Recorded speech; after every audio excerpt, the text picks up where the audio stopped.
आप सबको अन्नकूट महामहोत्सव की, गोवर्धन पूजा महामहोत्सव की बहुत बहुत शुभकामनाएं।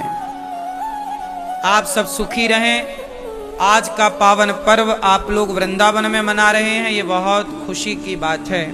आज बात करेंगे कि आज का पावन त्योहार क्या है, क्यों मनाया जाता है, क्या इसका विधान है, क्या करना चाहिए।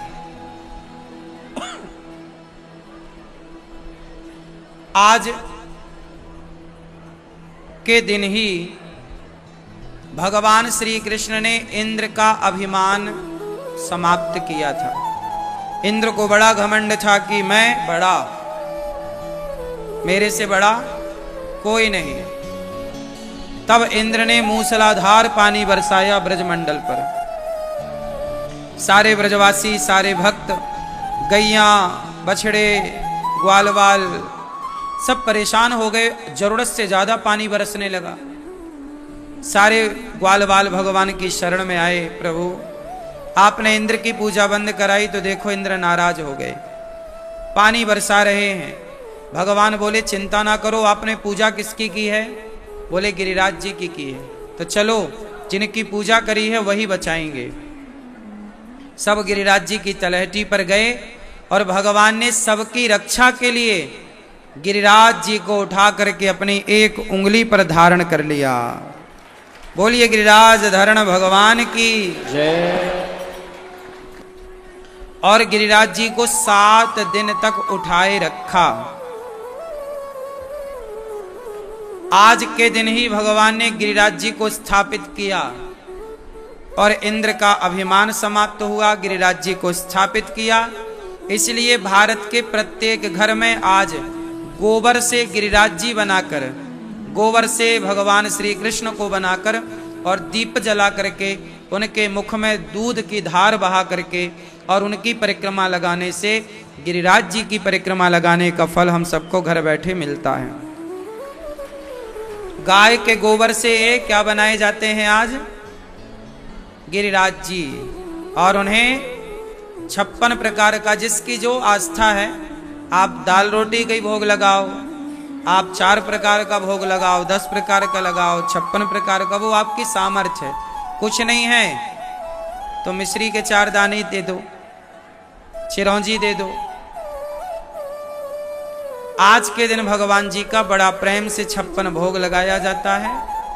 और आज के दिन ही भगवान ने भक्तों के लिए सिद्ध कर दिया कि जरूरत पड़ने पर भक्तों के लिए मैं पहाड़ भी उठाने को तैयार हूं। इसलिए आज के दिन को 7 दिन तक मैया ने, 7 दिन तक कन्हैया ने गिरिराज जी को उठाया।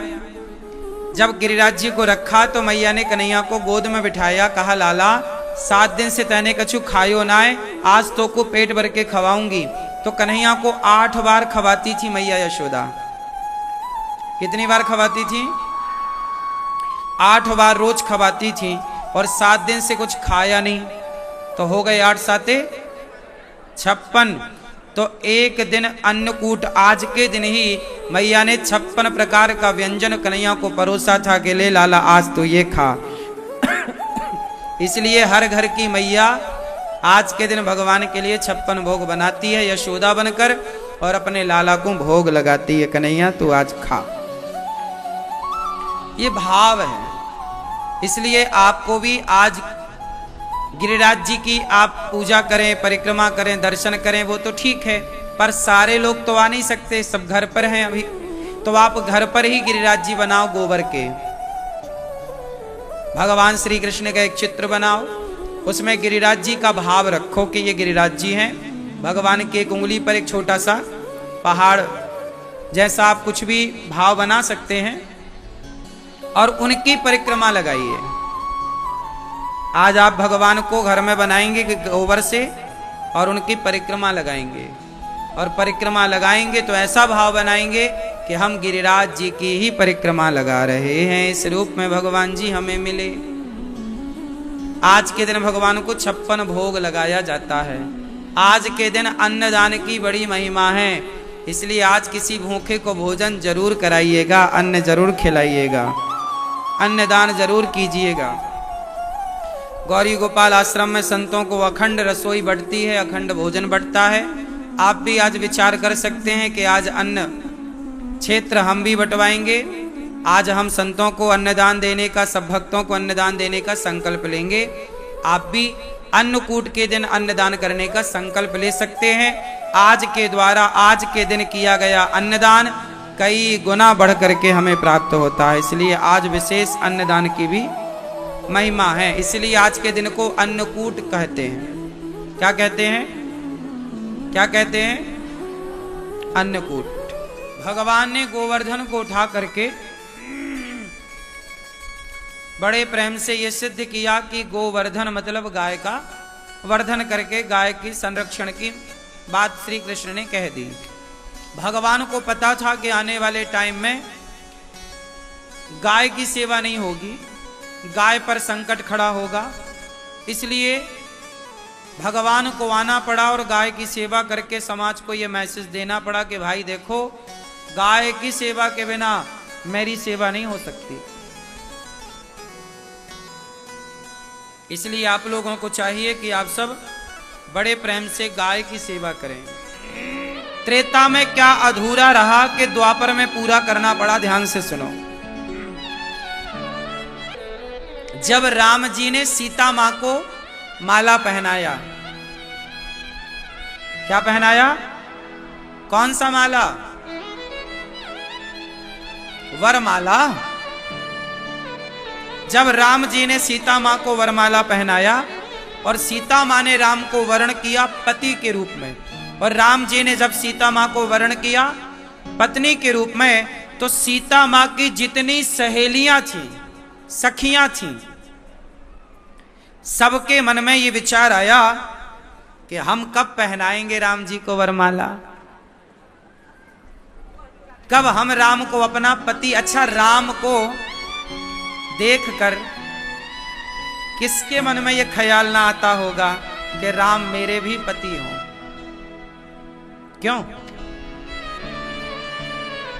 नहीं आता होगा? एक सामान्य से पुरुष को आप देखती हो, कोई बड़ा सफल पुरुष है, बड़ा सुंदर पुरुष है, तो उसी को देखकर आपके मन में ये लड्डू फूटने लग जाते हैं कि काश ये हमारा बन जाए। हाँ या ना? जब सांसारिक पुरुष को देखकर आपके मन में ये विचार आ जाता है कि ये हमारा होता, तो राम को देखकर भला स्त्रियों का ये विचार ना बना होगा कि काश हमारे भी ये कभी पति बनेंगे। मीराबाई के मन में आ गया कि क्या कृष्ण कभी हमारे पति बनेंगे। तो भगवान को देखकर जनकपुर की सखियों का विचार हुआ कि क्या राम हमारे भी कभी पति बनेंगे। तो राम ने बोला कि इस जन्म में तो नहीं, पर आपने मन बनाया है तो मैं आपकी इच्छा अगले जन्म में पूरी करूंगा।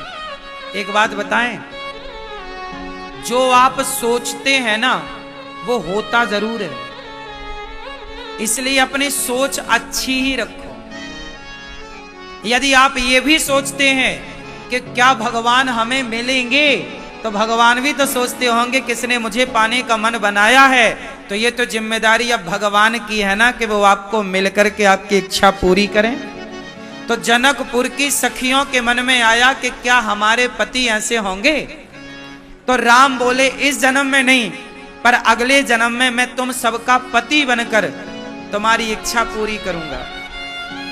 तो उन सखियों की इच्छाएं पूरी करने के लिए राम मर्यादा में रहे एक पत्नी के साथ, लेकिन कृष्ण को अनेक पत्नियां बनानी पड़ी, अनेक विवाह करना पड़ा। जो त्रेता की वेटिंग लिस्ट थी वो द्वापर में जाके पूरी हुई। अब भाई रोक भी तो नहीं सकते ना मन को, और मन भी गलत थोड़ी है। भगवान को पाने का मन गलत थोड़ी था, बताओ। एक ये तो पहली बात थी। अब दूसरी बात सुनो। आपने सुना होगा राम जी के सामने एक और महिला आई थी जो ऑफर लेके आई थी कि आप हमसे विवाह कर लो, हम आपसे विवाह करना चाहते हैं। क्या बता सकते हैं कौन थी? क्या थी? मैया बैठो मेरी माँ, तुम कहां मुंह बंद करके चली?